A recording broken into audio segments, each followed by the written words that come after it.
Amiste chimunyeni makanika mabara Mukomano isiti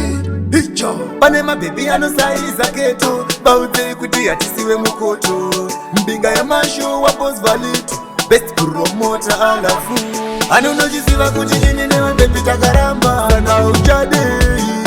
Kufamba uchiviringa viringa zinoreve Ani unojisiva kuti chini newe bebi takaramba Kufamba uchitaura taura zinoreve Mira kuvaudza unodana na nenge Wakazvitarisa unozviona sani Gaya ndakamanya ine vanhu vangani Siya vanondida vamanya nene Mwana wenganga uririkia Akakucheita so amuri ani Chema uchienda se ambulance Usa chema uchidzingira kafe police Ani unochiziva kuti chini newe bebi takaramba Saka uchade Kufamba uchiviringa viringa zvinoreve Ani unochiziva kuti chini newe bebi takaramba Kufamba uchitaura taura zvinoreve Ma-ex yangu zikamai Kumabowan zikamai Chipungumbiri zikamai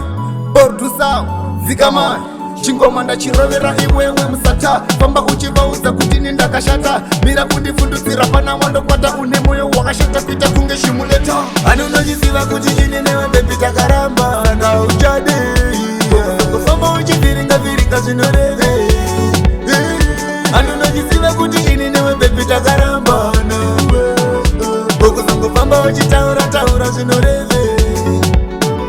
Mira kuvaudza unodana na neni Wakazvitarisa unozviona sani Gaya ndakamanya ine vanhu vangani Siya vanondida vamanya neni Mwana wenganga uririkia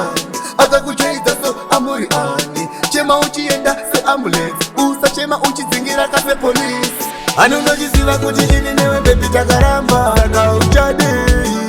Kufamba uchiviringa viringa zvinoreve Ani unochiziva kuti ini newe bebi takaramba Kufamba uchitaura taura zvinoreve Ma-ex yangu zikamai Kumabowan zikamai Chipungumbiri zikamai Bordusawa zikamai Chingoma ndachirovera iwewe musata Famba uchivaudza kuti nindakashata Mira kundifundudzira pana wandokwata Une moyo wakashata kuita kunge shimuleta Noise D Production.